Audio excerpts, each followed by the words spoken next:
Welcome to the show, everyone. I'm JJ Flazanes. Hey, I'm Doug Sandler. And today is a very unique episode. It's unique because we are taking a coaching session that happened by accident. I was being interviewed on Jordan Goldrich's show, The Workplace Warrior. Jordan is one of our podcast mastermind clients. He's part of the Ultimate Podcast Mastermind. And as I was listening to the show and getting ready to repurpose it and share it with all of you here on all of the JJ shows, I said to Doug, we could put this on sales training for podcasters also. Yeah. So as I'm listening to the episode and I'm listening to Jordan talk, and Jordan is an executive coach. So he coaches those that are in the really, really high level of the corporate world. And it's such a tight world. You know, people are really, really high strung and they're really wound pretty tight. And I think what really happens in this episode is Jordan shares some things, and you'll hear it as you get, deeper into the episode. Jordan shares some things that I think that he originally felt uncomfortable with sharing. And as I'm listening to how he's doing this, I'm thinking, man, what a cool episode. Not because Jordan is sharing some things that he wouldn't necessarily share to his executive coaching clients, but because you're seeing like the true self come out. And when you start to see that, you start to understand where podcasting is different than any other media, because you actually have an opportunity to be that true, genuine self, sharing your story, sharing your path, sharing warts and all. And it's really interesting what transpires in this interview. And JJ does a great job of not only walking Jordan through a number of the steps that he needs to continue on in order to be the true, authentic self that he is, but then she actually comes back and she makes the points about why it's important to do this. So I love the episode. I thought it was great. I thought Jordan was at his finest. I didn't see anything wrong with it. I don't see anything unprofessional about it. I saw true authenticity coming out, and I thought it was just great. You did a great job, JJ, also. Thanks, honey.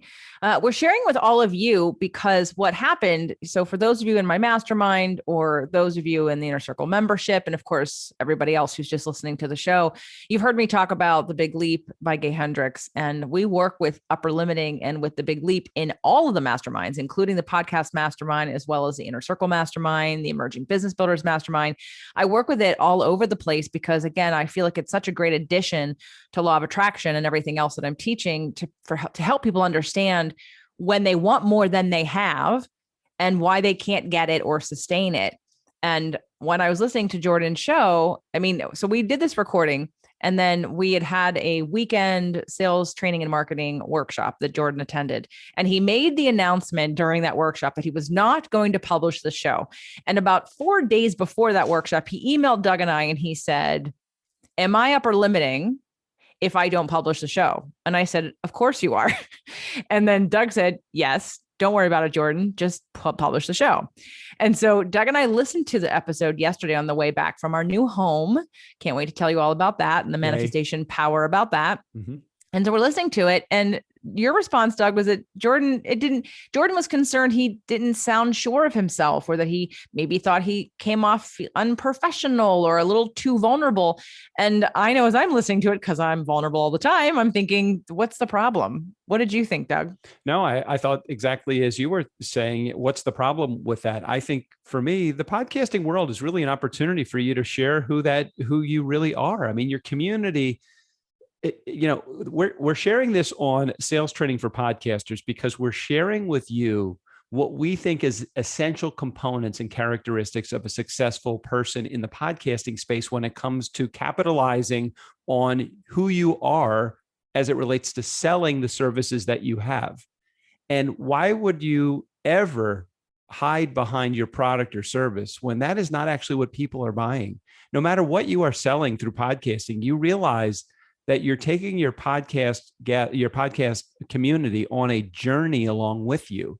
And if you are anything other than the authentic, genuine self that you are, you're hiding behind your products and services. And people don't buy products and services, they buy people. They're buying from you. If you have a car and you're going to sell a car and you are not, if you're disingenuine with how you're presenting the car, it's going to be reflected in the fact that you probably aren't going to make that sale, no matter how much that person wants the car. If they don't trust you, they're not going to buy from you. They're going to think, I wonder what he is hiding. I don't ever want anybody to think when they're listening to you and doing your podcast, I don't want them to ever think, what's he getting to? Like, what's his angle? There is no angle. If there is an angle, it's the angle of be the real you, let the real you come out, let your audience fall in love with you. They're going to tell you not only what they want, but they're going to connect with you even deeper because you're being a relatable person when you're sharing warts and all the things that are your flaws. And I thought it was, again, I thought it was a great episode. And I'm sharing it on all of my shows because, again, it's you guys get to have the bird's eye view of an upper limiting coaching conversation. Jordan didn't mean to go down the path of asking me this question necessarily. He wanted to, and I didn't force it upon him. But I wanted to tell you the story. And I thank you, Jordan, for allowing me to take this episode and share it with my community, because we all have a perception of what our vulnerable levels are. And my guess is a lot of you out there, you're going to listen to this and think, I didn't hear where he was vulnerable. I didn't hear where there was a problem.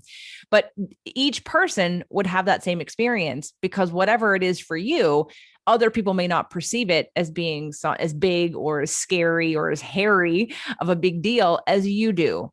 And so I wanted to share this episode for that reason, to sort of sit back and really get to see someone who's getting ready to upper limit themselves, who, by the way, had the courage to move through that. And because of that, I want to ask you all to do a few things. If you already listened to the Workplace Warrior, I want you to let Jordan know that you heard the show.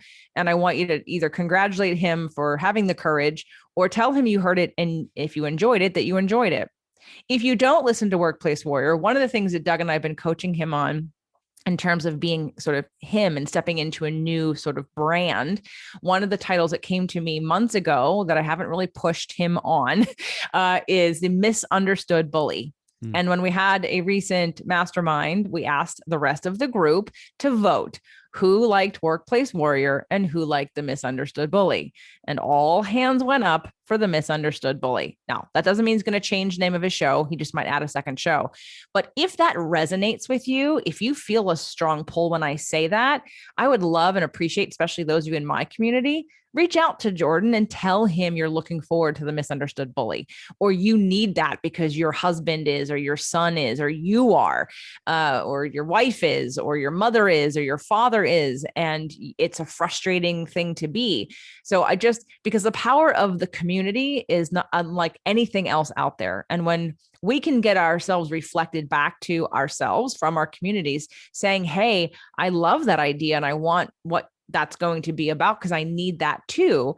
That could not only help us, but that could help him. So if you're interested in Jordan, he's a wonderful man. You can go listen to the Workplace Warrior.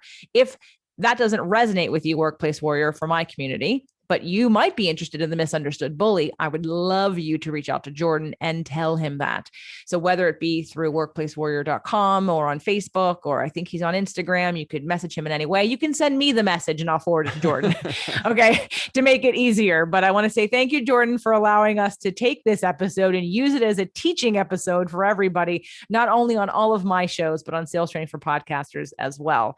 And as Doug said earlier and in the car last night when we were listening to it, he was like, that was great. And I want more of that kind of Jordan. Well, I listened to the show and I think, it's not that I'm not attracted to the information that Jordan presents to his audience, but I certainly can relate to somebody that is a lot more open and authentic, as opposed to someone that it keeps everything close to the vest and follows a process that's very textbook. Textbook is unrelatable to me, but I can see somebody having some uncomfortableness, if that's a word, somebody being uncomfortable with something that they're saying. He even gets in a point in the interview where he says, I'm not sure I'm going to air this. And I need a moment to what did he say? I need to pause, or I need a moment to think. I don't remember. Do you remember exactly what he said, JJ? He needed to stop. He didn't even ask me to stop. He just collected himself. Exactly. I think he even said that I just need a moment to collect myself, not because he was overly emotional, but because he really needed to think through it. And I think so many times, I mean, that's like the perfect example. too often we are in our head and thinking through everything. And I would say, what's the expression sometimes is be sure that brain is engaged before putting mouth in gear. And I would argue that point in the podcasting realm. If you speak, not necessarily from your head, but from your heart, your community will connect with you even deeper and more often. So you're going to enjoy this episode. I know you will. And that applies also, everybody, to every business, by the way. So yes, podcasting and every other business. Lead with your heart. Enjoy today's episode. Welcome to the Workplace Warrior Podcast. Today we have a powerful conversation about some things, really two things that impact all people and certainly impact leaders, executives, and successful people. And those are your upper limit, which keeps you from reaching and staying in your zone of genius. Our guest is JJ Flizanes, who happens to be my coach, along with her partner, Doug Sandler. And that's in a program called the Ultimate Podcast Mastermind, which, by the way, I highly recommend. JJ is one of the most direct people I've ever met. She's probably one of the few people who is as direct or perhaps even more direct than I am. And as you probably know, if you've been listening, my specialty is working with strong leaders who sometimes get identified as abrasive. And I was certainly one of those. Most strong leaders like to know what they're talking about and dislike sounding unsure of themselves in front of other people. And for some crazy reason, I made the decision to ask JJ to coach me on my upper limit and zone of genius during our conversation. And trust me, it was not my original intention. This part of the conversation starts somewhere about 30 minutes in. I'm not sure exactly where it is because I recorded this introduction afterwards. And I think you'll really want to listen to the first part because JJ makes some very powerful and important points. So as you will hear, I tell her at one point that I'm not sure I'm going to air this episode. And at another point, I say, stop, I need to collect myself. And while I'm comfortable being transparent and vulnerable in personal conversations, and certainly in coaching conversations, I think one of the reasons that I'm an effective coach is I'm willing to share, what's happened to me and some of the stuff I've been through. This is the first time I've ever considered being vulnerable on a broadcast, and to say nothing of my own podcast. So ultimately, Doug and JJ and several other people convinced me that I'll be serving other leaders who, like myself, can be very direct and perhaps be experienced as abrasive if I decide to take this risk. And I decided to take it. So I certainly invite you to let me know your thoughts and reactions after you listen. A bit more about JJ. JJ calls herself an empowerment strategist. She's the host of several podcasts, including Spirit, Purpose, and Energy, which is a People's Choice Awards nominee. And she is the director of Invisible Fitness, a best-selling author of Fit to Love, How to Get Physically, Emotionally, and Spiritually Fit to Attract the Love of Your Life, and the Invisible Fitness Formula, 5 Secrets to Release Weight and End Body Shame.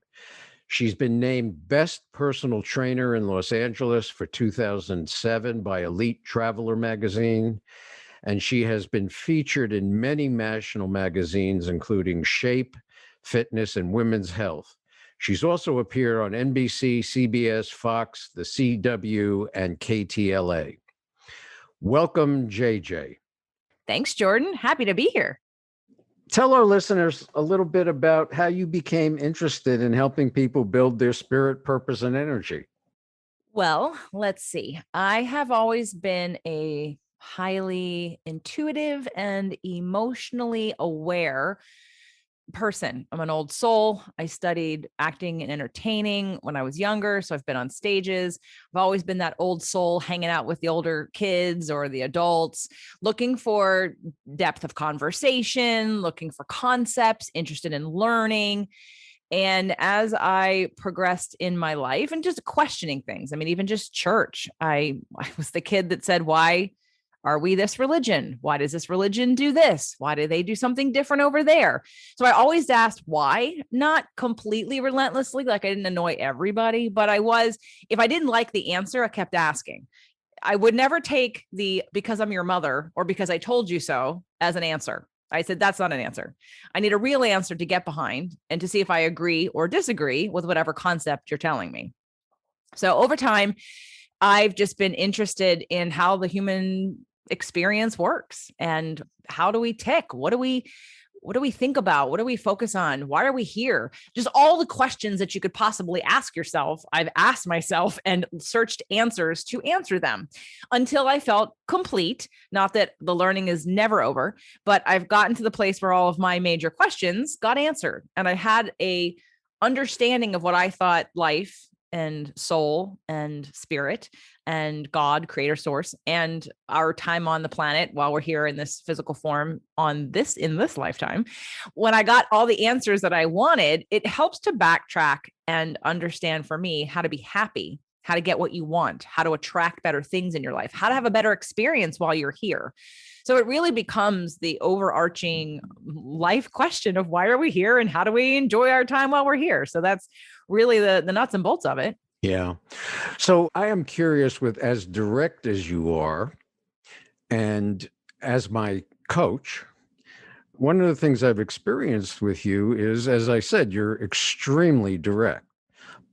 And it feels really good to me because that's how my family was. One of the stories I tell in my book, pardon my listeners for having to hear this again, is how I'm 12 years old and I'm sitting at the kitchen table and I decide to express a political opinion. And my uncle, the psychiatrist, looks at me and goes, "Jordan, you're a moron."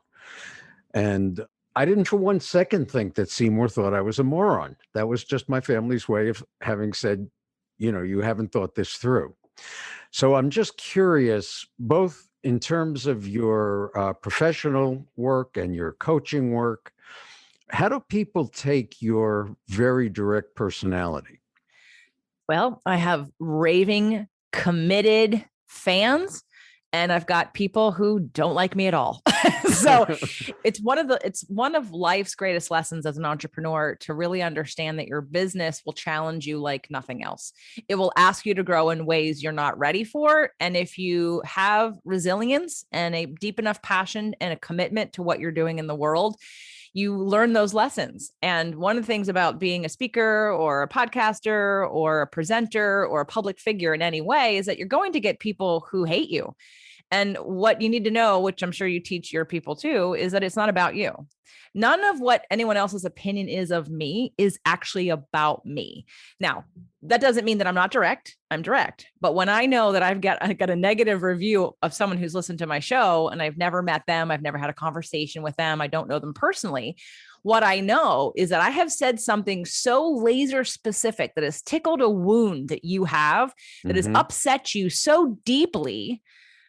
I actually like that because I'm a catalyst. I have people who will tell me they started listening to my show and they'll immediately say, oh, no, I can't listen to this. I did not attract this. I did not ask for this. And then they'll get curious and then they'll start listening.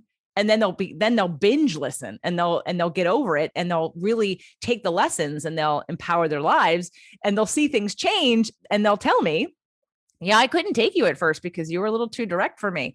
But that's, we share a lot of Sagittarius planets, you and I, as well as some East Coast blood. And if people know me and when I'm on stage or when I'm in person or on video, most of the time I think energetically you can feel me. You can feel my heart. So I'm not doing it to be right. I'm doing it because I don't care. Me being right doesn't help you unless you do something about it. Right. So it's really about lasering in on, let's just get on with it already. Like enough story, enough excuses, enough blocks. We're here for a limited time. And I'm not trying to be scarcity minded here. Just like really, like, would you wake up one day and say, I have the power to create my own reality? How am I doing? And if you're not doing what you want to be doing, well, that's nobody else's fault because you're the creator of your own reality. So at this point, you have a choice every day and there's no right way and there's no wrong way and no one's bad or good or to blame. But it's that understanding that why waste time, I agree. And I'm curious, if you've worked with senior executives in corporations as well as some of the individuals that you've worked with. So I did a lot of corporate work a couple of years ago, or it's a couple of years ago. Life goes on and you think it's a couple of years, and it's actually been like 15 years. So 15 years ago, I did a lot of corporate work with a company that was mostly predominantly men.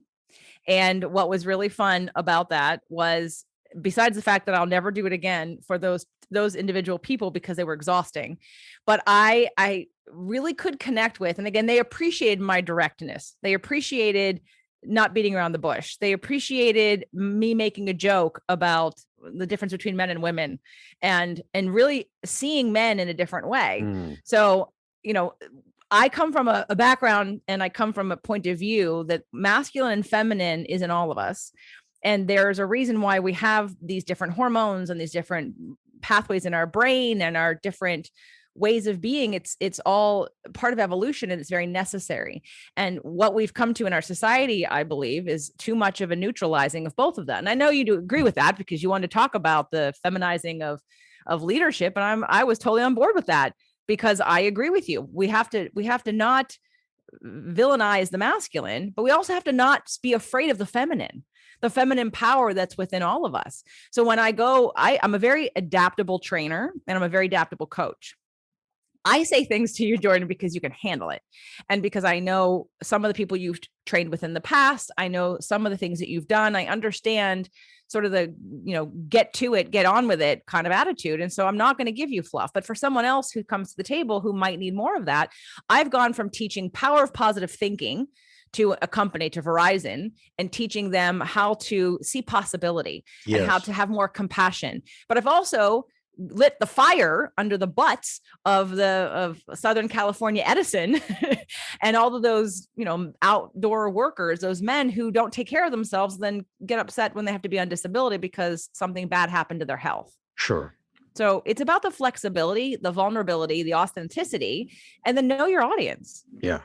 And the reason I want you on the show is because I think that people who are extremely direct are really important for leadership these days. We live in crazy times, complex times.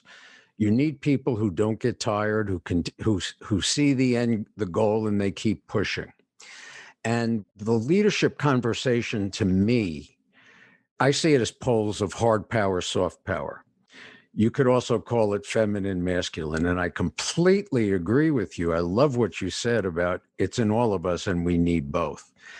The whole concept of feminizing leadership really came about around perceiving that it was a observation about what's going on in the leadership literature, which was really, really emphasizing soft power and de-emphasizing hard power. And by the way, I should mention it, I was planning on doing a workshop on feminizing leadership. And one of my mentors said to me, don't do it because you're a 68-year-old man and you're going to get shot down. And he also said that feminizing leadership in our culture today, while you don't mean it that way, Jordan, it could be taken as a put down of leadership, as feminizing leadership. So we live in very interesting times where you really can't talk about a whole lot of stuff without being extremely, extremely careful. Well, I disagree with him completely because I think it's needed. I think that, and I'll do it with you, Jordan, or I'll do it instead of you. I'm about to move into, because I agree with you, because women, okay, here's the bottom line, right? We have our first, and I'm sure you've talked about this on your show. We have that first stage kind of man that was spine, but no heart, the Archie Bunker, right? The no heart, no conscious, just power. And Edith being what represented feminine at that time, which was subservient. Okay. Not a good look. Then we switched that out on second stage and we went women with spines and men with hearts. That was the 70s. Okay. Right. But men lacked spines because, God forbid, I have a spine and a heart. Well, third stage is combining both of those, where everybody has a spine and everybody has a heart, but we take the masculine and feminine energies and we understand them and their uses and their necessity. And I'm about to move into, what came up for me at my last mastermind meeting in my other group was the need, because I'm around a bunch of controlling women, and I love them. And I'm one of them, right? The rescuer, control freak, recovering triple A, not double A, triple A type women. But I'm about ready to move into sacred feminine work. Sacred feminine work is diving deep into the abyss of the power of the woman that most Western women have shame about. And I think when a woman understands her power and a man respects her power and isn't afraid of it, and vice versa, when a woman can respect and respond to a man's power, because I'll tell you, a woman can respond to it when you need to protect her, or when you need to go out and hunt the deer so that you can, make dinner tonight. Those things are revered. It's when women are afraid of men because the power gets misused and there's a lack of trust and a lack of safety. So we have all this convoluted crap that's been going on in masculine and feminine for a long time. And so everyone's walking on eggshells. And what happens is men lose their purpose and women seem to want to control men so they feel safe. And those two things are never going to work for anybody long term. We are lacking heart and spine with full-on masculinity and honoring masculine without women being threatened, and with women being able to blossom and step into their full power without men being afraid of that and trying to repress that also. Yeah. Have you had any recent experience with women in leadership in large companies where you've had an opportunity to address this kind of stuff? I haven't been doing as much corporate work in the last few years. I address all of this on my show. So I think for a lot of the strong women that I attract that are part of my groups that come to my events, I think they resonate with that. I have a very high regard for masculine energy that's, again, emotionally intelligent, that's conscious, that's heart-centered and heart-opened, and that isn't a power, someone trying to get power or take power from somebody, from a abundance of power, not a scarcity, not a one-upping, not a control, not a power struggle between sexes or between people. So I think that's why I attract the women that I attract to me, who listen to me on the show. And I have men, they very quietly, like when Doug came on the scene, they were like, "Oh, Doug." They started writing to me on the podcast because they heard Doug. And while they may or may not love Doug, because again, Doug kind of straddles that line of he's very open-hearted and he's much more in that feminine sometimes, even though he can be that masculine, but that isn't him. And that's never been him. And that's part of who he is as an entertainer and a performer and a personality and a trainer. So I think I attract the women that recognize that they have power they're not using, but don't want to blame everybody else for it. Yeah. Interesting. Just so that everybody who's listening knows, Doug is Doug Sandler, and he has a company called Turnkey Podcast. And I originally met Doug through another program I was in on how to do podcasts, and decided to work with Doug. And Doug and JJ worked together on the Ultimate Podcast Mastermind and monetizing your podcast, etc. And so it's very interesting to have the two of them coaching me, because JJ's telling me what to do, and Doug is, I think, actually, the two of you just remind me of my family. It's really an interesting conversation, but very, very powerful stuff. And I highly recommend them. Tell people a little bit about that program and also your other program. So we started the Ultimate Podcast Mastermind because, quite honestly, Jordan, I kept seeing people like you. And I didn't know you at the time, but I had heard your name and I had done your voiceover for your show. That's right. Right? Several times, several rewrites. So I had people like you, people like Susan and Emily, and people that were entering into really big financial commitments in podcasting. And again, let me repeat this, I never thought I'd be a podcast coach. Okay. Ever. Was never an intention. I was a podcaster, but time and time again, being with other podcasters, being with people who wanted to podcast and listening to results, and then knowing what I was experiencing, I was watching people who wanted what I had already achieved go to someone who hadn't achieved it and hope that they could help them achieve it. And I was in the sidelines going, I could help her. I can help her. Like, that person hasn't done what she wants to do. I have what you want. I can help you. And so it literally became out of necessity. Finally, I couldn't stand it any longer. I'm like, let me help you. because this is a journey and it's different than regular marketing. It's different than advertising. Podcasting is a unique, wonderful opportunity to make a real heartfelt connection with somebody. It's intimate, it's vulnerable, and people can smell BS from a mile away. You have 10 seconds to connect with them or you don't. And you cannot pick your audience. You cannot decide to run an ad to get podcasts to get the exact right people in your audience. It doesn't work like that.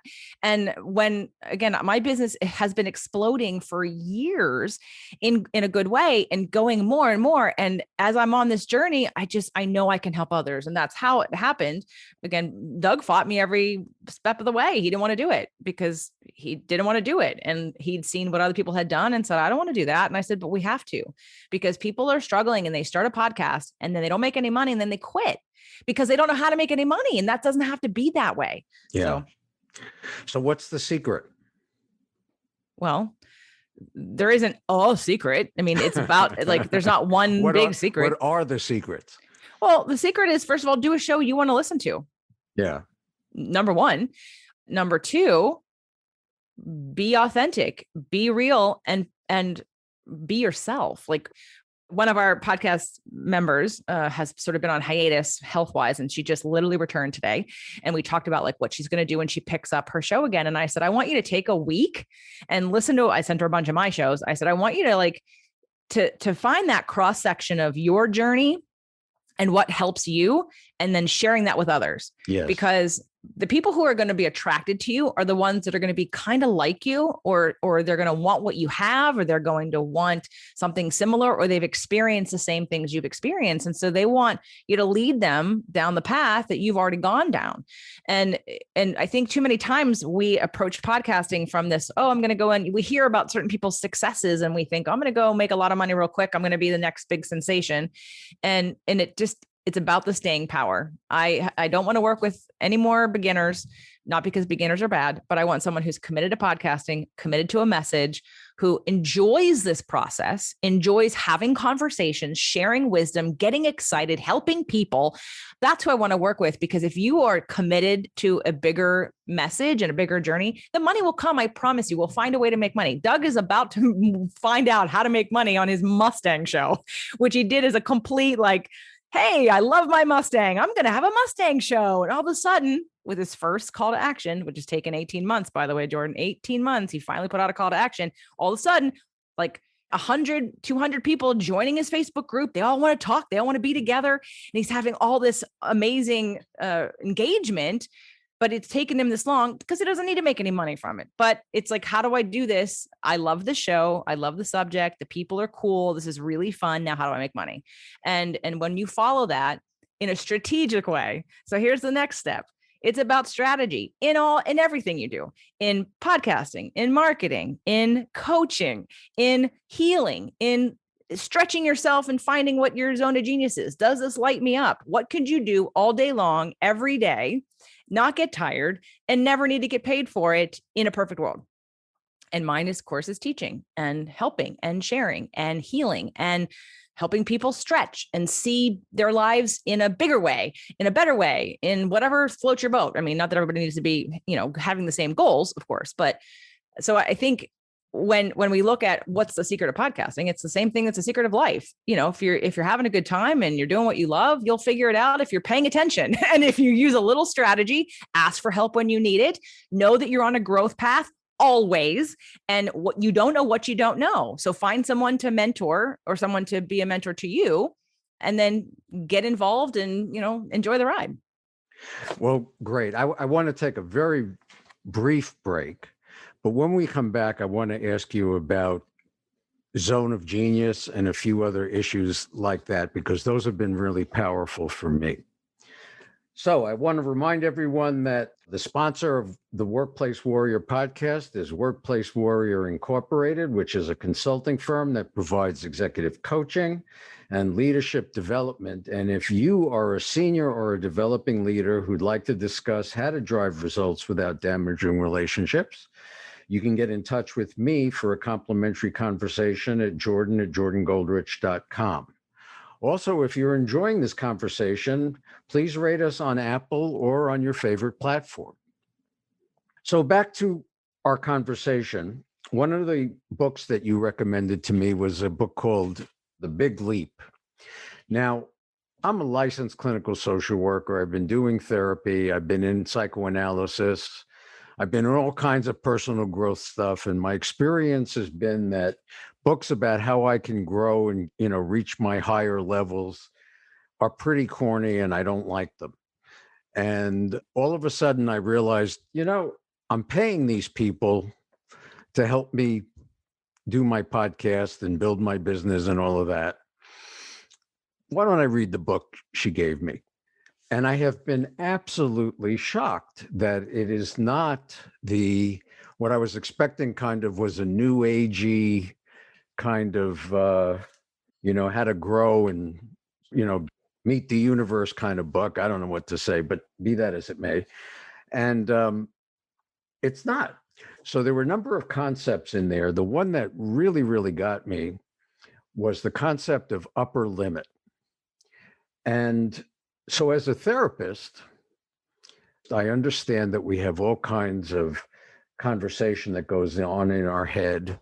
And I've picked up referring to it as gremlin. The gremlin is telling you, you're doing it wrong. You should do it like this. Don't do that. Do this, do the other thing. And for people who are not severely abused, the gremlin is actually on your side and helpful. It's just wrong. And it never occurred to me until I read this book that we all have been conditioned to have an upper limit. Like you're not supposed to feel better than this, and you're not supposed to get more successful than this.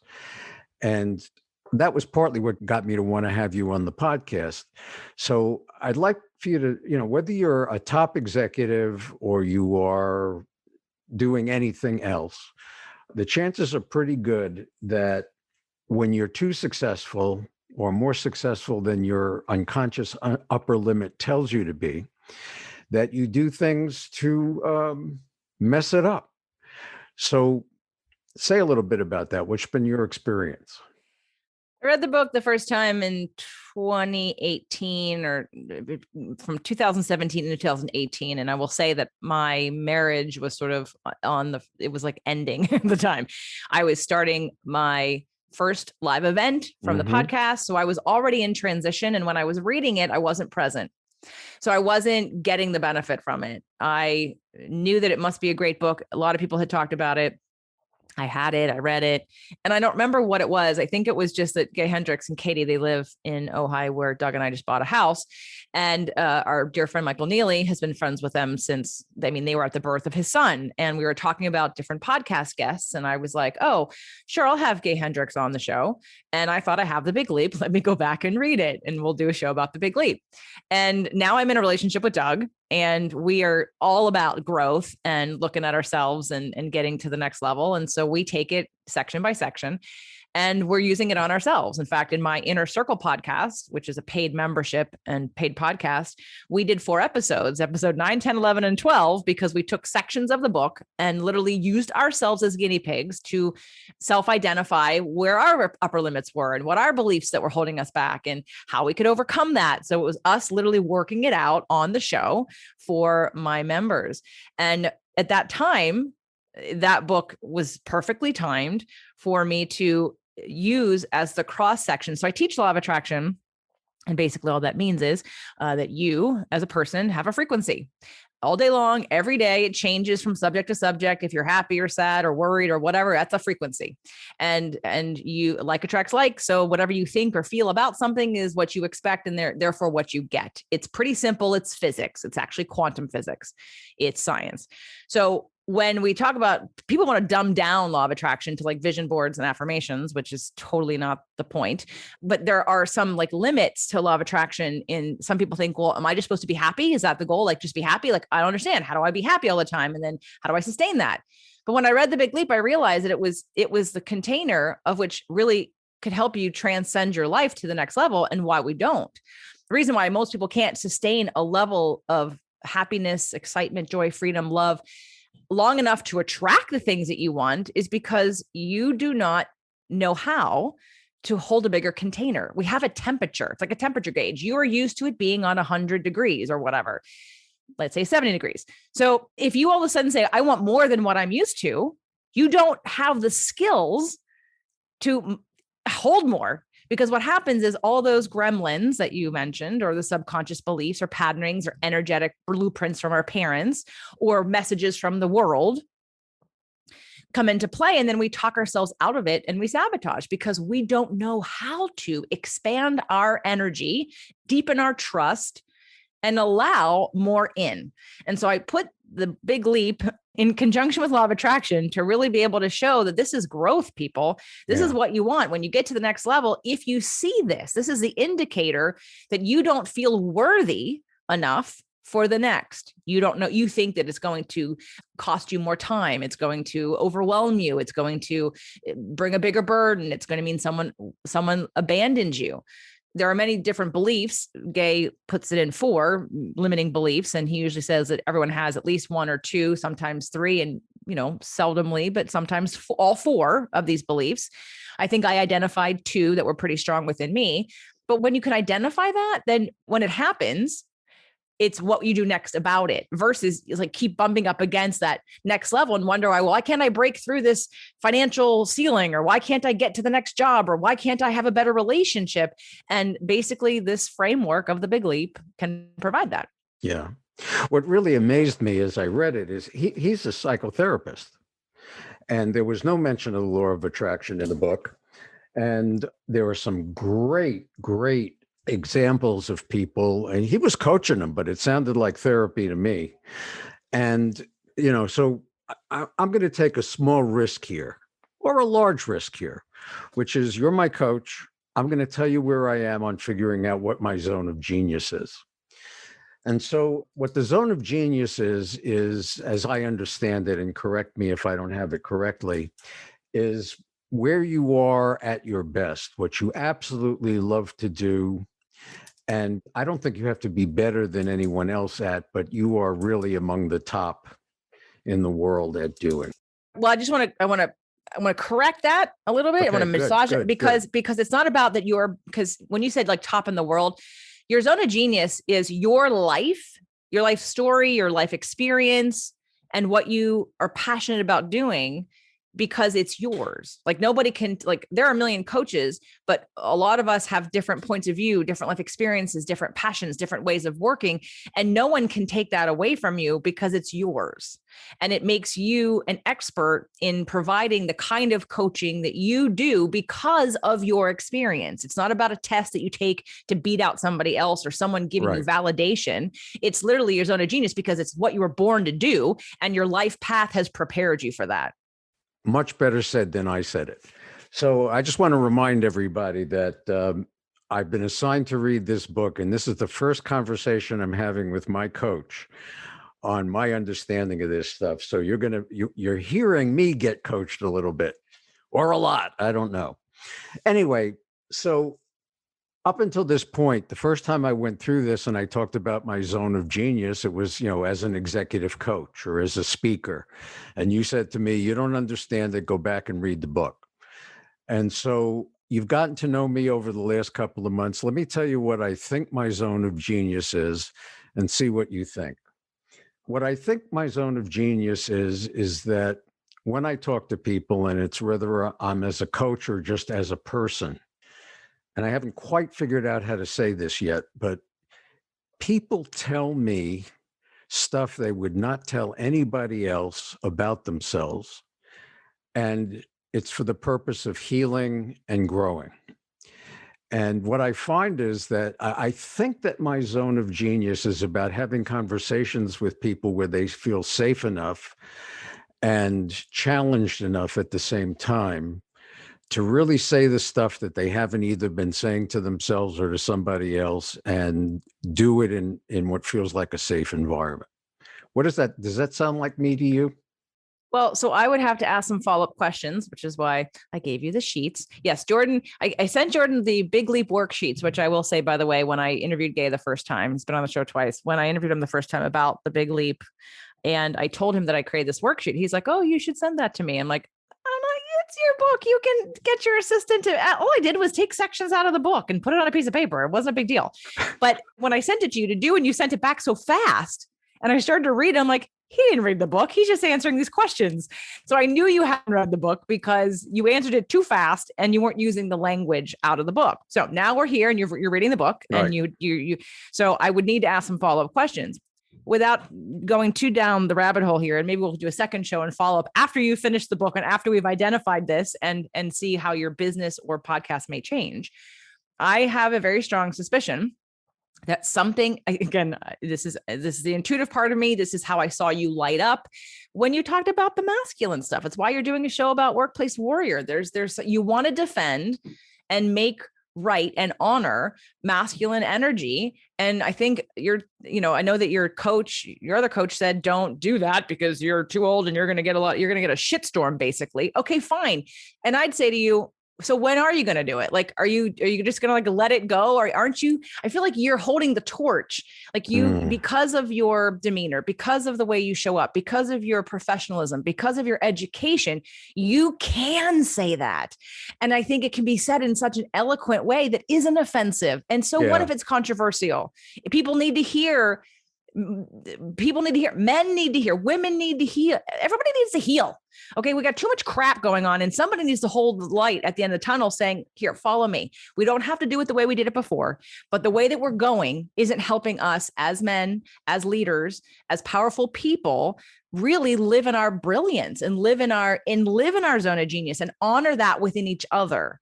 So I think that when you mentioned that the first time, I was so excited. I thought that was the best thing. And then when you shrunk in about it, and I understand why, but that's where the upper limit comes in of being worried, of saying, is it going to cause me pain? Is it going to get me a bad reputation? I'll just stay safe in my little box. And I can't answer that for you, whether or not the call to do that is greater than when I step into sacred feminine. I mean, I don't even know what's going to happen, but I fear in one way that some people will reject it because it's weird and it's scary. And I also know that some people will embrace it and want more. So my experience with you so far, Jordan, is that I think that there is a place for that conversation or something that really lights you up. Yes, you are good at listening and at providing feedback and reflecting back and having a gentle spirit, yet being intelligent and direct with love. But I'd love to see whatever gets you up in the middle of the night. What legacy do you want to leave? What's the biggest message that you have for your life that you've learned, that if you had to boil it down to one thing, what would you tell people? This is what you need to understand. I actually, let me tell you what comes up for that. What comes up for that is that it's important to cultivate compassion for people that your brain is telling you don't deserve it. Perfect. Great. And then the reasons why, and then all the tools that you have to teach people how to do that. Right. So that is more where I am than I'm really about, I just got ticked off about the way men are being talked about. Not that they don't deserve it. Not that some do, but not everybody. Well, but there definitely has been, I grew up in a Jewish family in New York, and I had family who were, my great grandparents were killed in the Holocaust or before the Holocaust. And I also grew up in a city housing project, which was highly diverse, I guess would be the term that you would use these days. And so there's a big part of me that really believes that the system controls a lot of stuff. And then on the other hand, there's a big part of me that believes exactly what you say. You're in control. It's not what other people do. And I have both of those messages in my head. And so what do you think about that? I think you need to meditate. And I think you have to, if you don't feel like you're an intuitive person, I think you need to exercise a greater depth of intuition and trust. And here's what I'll tell you, be super uncomfortably honest with yourself. Well, I'm being super uncomfortably honest here. Okay. All right. Well, then we're really close. And between you and me, I haven't 100% decided whether this is actually going to get aired. So I have to listen to it afterwards. Oh, no. Don't be upper limiting now. I bet you this episode will endear people to you in a way that haven't yet because of the vulnerability that you're putting out there. I have bared my soul on my show. And I have people who've been listening for 6 years. They are avid fans and they're part of my soul spiritual family. I mean, it is a close-knit group of people. I've literally created my own economy with my show because of the way I show up. And again, I'm not for everybody, just like you're not for everybody. But you know what? You and I are the right people for the right people. And it's to each his own. We are going to share messages with the people who need to hear what we have to say. And the ones that don't will move on. I hear you.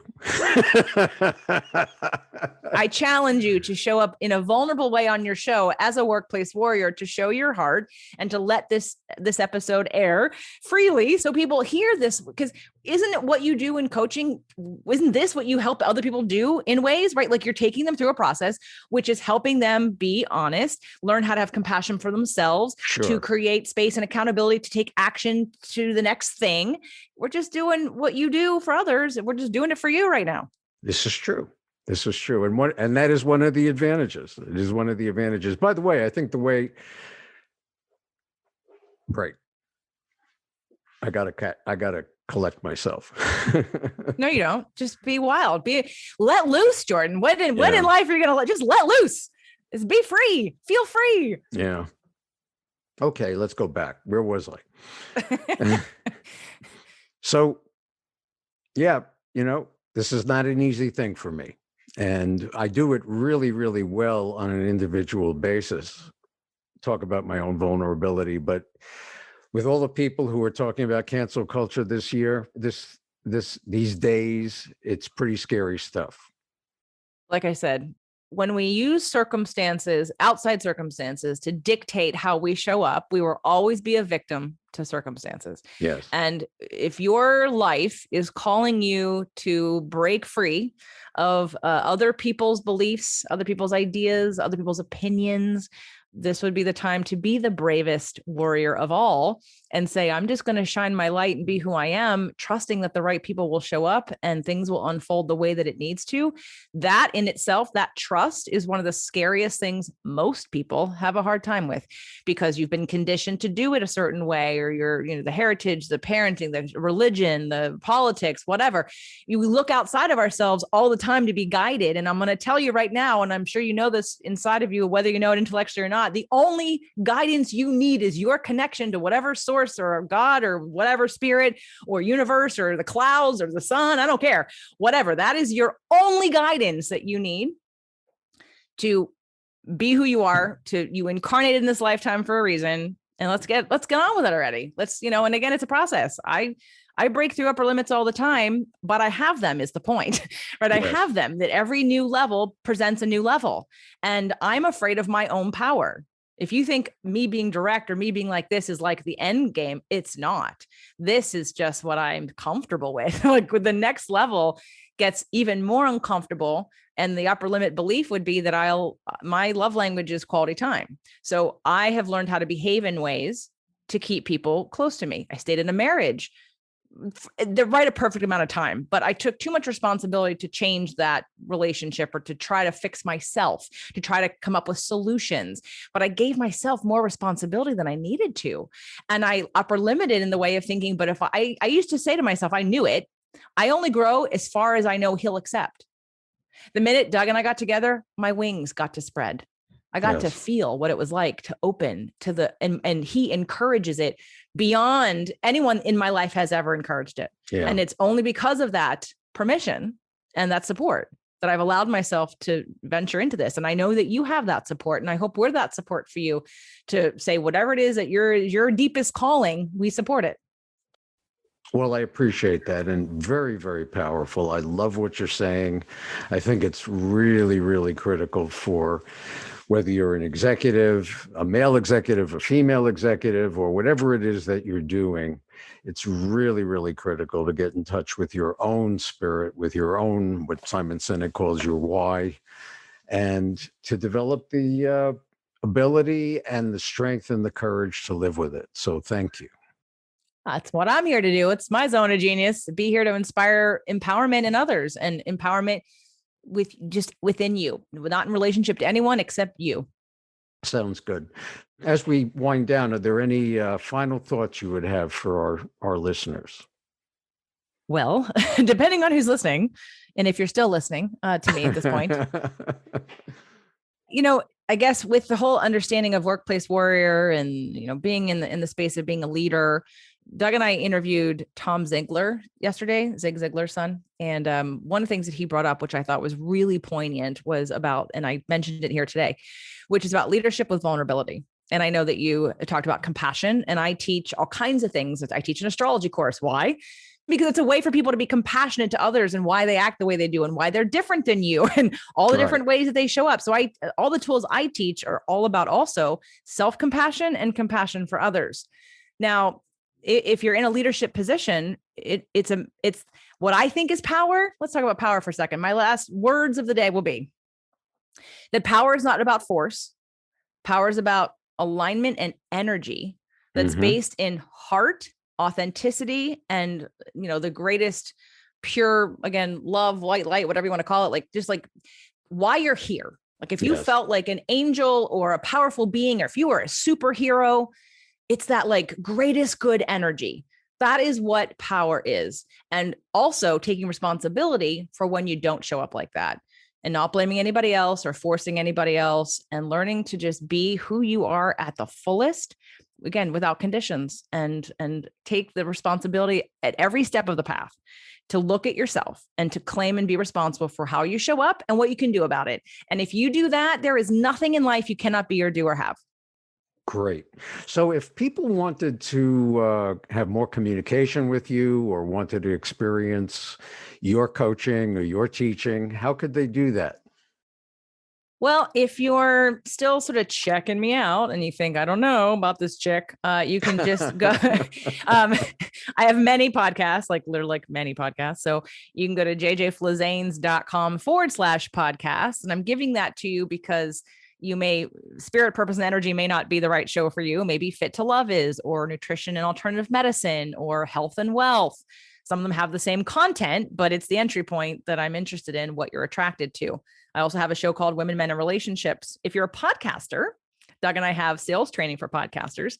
And we do get a little personal. And we definitely talk about upper limits because, again, how you show up in business and how you attract higher end clients and how you attract greater sales is about expanding who you are and allowing in more. You can't ask for $1 million if you've never done it before and if you don't feel like you're worthy of it. So jjflazanes.com/podcast is the way, or you can just type in my name in wherever you get podcasts, and all my shows will come.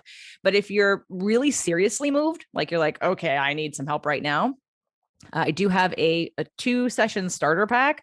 You can go to jjflazanes.com/work-with-JJ. And that would be a place it's just 2 sessions. So there's like an assessment consultation and then all the things you need to do. And then we follow up and see if you did them. And if you didn't, why, and what your next steps would be. So again, that's just for any of you that feel really compelled to get some help, personal help right now, jjflazanes.com/work-with-JJ. Otherwise, please check out my podcast. You listen to this podcast with Jordan, so you like podcasts. So see what looks interesting to you. And I'd love to have you in the community.